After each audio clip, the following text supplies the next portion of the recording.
दिल्ली के डर्टी बाबा चैतन्यानंद सरस्वती की तलाश अब खत्म हो गई है। दिल्ली पुलिस ने यौन शोषण, धोखाधड़ी और आपराधिक साजिश के इस मुख्य आरोपी को उत्तर प्रदेश के आगरा से गिरफ्तार कर लिया है। ये उस 17 छात्राओं के संघर्ष की जीत है जिन्होंने स्वयंभू धर्मगुरु के खिलाफ आवाज उठाई थी। आज हम आपको बताएंगे पुलिस ने बाबा को आगरा में कहां से और कैसे पकड़ा, कोर्ट ने उसे जमानत क्यों नहीं दी, चैतन्यानंद पर यौन शोषण के अलावा करोड़ों रुपए की जमीन हड़पने का कौन सा गंभीर आरोप है। नमस्कार, मेरा नाम है अनुषी गुप्ता और आप देख रहे हैं एनडीटीवी इंडिया।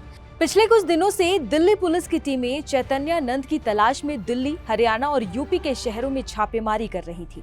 बाबा बार बार अपनी लोकेशन बदल रहा था, लेकिन पुलिस ने उसे आगरा में ट्रैक कर लिया।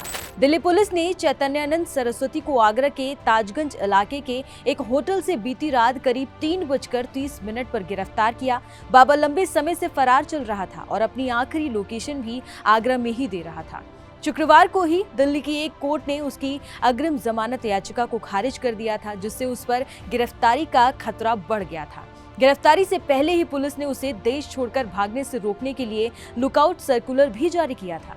अब पुलिस उसे आगरा से गिरफ्तार कर दिल्ली ले आई है, जहां उससे दोनों ही गंभीर मामलों में पूछताछ होगी।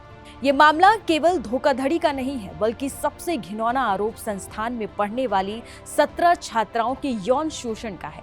ये लड़कियां आर्थिक रूप से कमजोर वर्ग यानी कि EWS की थीं, जिन्हें स्कॉलरशिप पर बसंत कुंज स्थित श्री शारदा इंस्टीट्यूट में डिप्लोमा कोर्स में दाखिला मिला था।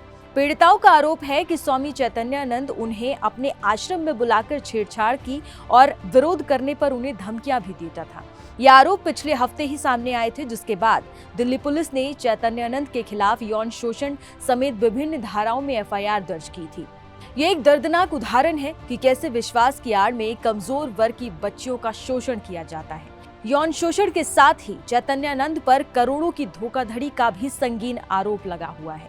पूरा मामला वसंत कुंज के Shri Sharada Institute of Indian Management की कीमती जमीन से जुड़ा है। पुलिस के अनुसार स्वामी चैतन्यानंद ने 2010 से ही मूल ट्रस्ट के समानांतर के एक नया ट्रस्ट बनाकर संस्थान की मूल्यवान जमीन और फंड्स पर कब्जा करने की कोशिश की थी। आरोप है कि उन्होंने मूल ट्रस्ट के लगभग 20 करोड़ रुपए को एक नए ट्रस्ट में ट्रांसफर कर दिया और जुलाई 2025 से तो 60 लाख रुपए कैश भी निकाल लिए। धोखाधड़ी, आपराधिक विश्वासघात जैसी धाराओं में दिल्ली पुलिस ने उसके खिलाफ 3 अलग-अलग FIR दर्ज की थी। चैतन्यानंद अब दिल्ली पुलिस की गिरफ्त में है। उसकी अग्रिम जमानत याचिका पहले ही खारिज हो चुकी है, यानी कानून का शिकंजा कस चुका है।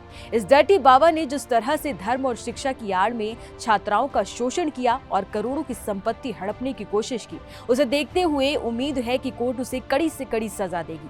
ये गिरफ्तारी उन सभी पीड़ितों के लिए न्याय की दिशा में पहला कदम है जिन्होंने हिम्मत करके आवाज उठाई। दिल्ली के एक आश्रम में 17 लड़कियों के साथ छेड़खानी का आरोपी बाबा चैतन्यानंद सरस्वती उर्फ पार्थसारथी को दिल्ली पुलिस ने आगरा के एक होटल से गिरफ्तार कर लिया है और उससे यहां दिल्ली के वसंत कुंज नॉर्थ थाने में लगातार पूछताछ की जा रही है। आप देख सकते हैं कि थाने के अंदर तमाम आला अधिकारी पहुंच गए हैं और बाबा से पूछताछ की जा रही है। दिल्ली के पुलिस के मुताबिक सुबह तड़के 3:30 बजे बाबा को आगरा के ताजगंज इलाके के एक होटल से गिरफ्तार किया गया, जहां पर बाबा लग्जरी रूम में रुका हुआ था। दरअसल दिल्ली पुलिस को कल रात में ही ये जानकारी मिली कि बाबा आगरा में छुपा हुआ है, क्योंकि दिल्ली पुलिस पिछले 56 दिनों से उसकी तलाश कर रही थी और उसके बारे में लगातार जो जानकारियां थीं वो जुटा रही थी। बाबा की आखिरी लोकेशन भी आगरा आई थी। उसके बाद दिल्ली पुलिस टेक्निकल सर्विलांस के बेसिस पर लगातार उसको ट्रैक कर रही थी और कल रात को जैसे ही जानकारी मिली कि बाबा आगरा के ताजगंज इलाके के एक होटल में रुका हुआ है, सुबह 3:30 बजे दिल्ली पुलिस ने होटल में छापा मारा और बाबा को एक लग्जरी रूम से गिरफ्तार किया। बाबा 56 दिनों से फरार चल रहा था, क्योंकि जो 17 लड़कियां हैं एक आश्रम की, जो शारदा पीठ मठ है यहाँ बसंत कुंज नॉर्थ इलाके में, उन लड़कियों ने ये एलिगेशन लगाए थे कि बाबा उनके साथ में छेड़खानी करने की कोशिश कर रहा था, उनको अश्लील मैसेज भेजता था और जब वो बाबा की बात नहीं मानती थी तो वो एग्ज़ाम में फेल करने की धमकी देता था और ये कहता था कि उनको पास नहीं होने दिया जाएगा। इसके साथ ही लड़कियों के जो डॉक्यूमेंट्स थे वो भी बाबा अपने पास रख लेता था और लड़कियों के मोबाइल फ़ोन भी छीन लेता था। हमने कुछ जो विक्टिम्स हैं उनसे भी बात की थी और जो बाबा है इसके खिलाफ ये पहला मामला नहीं है छेड़खानी का।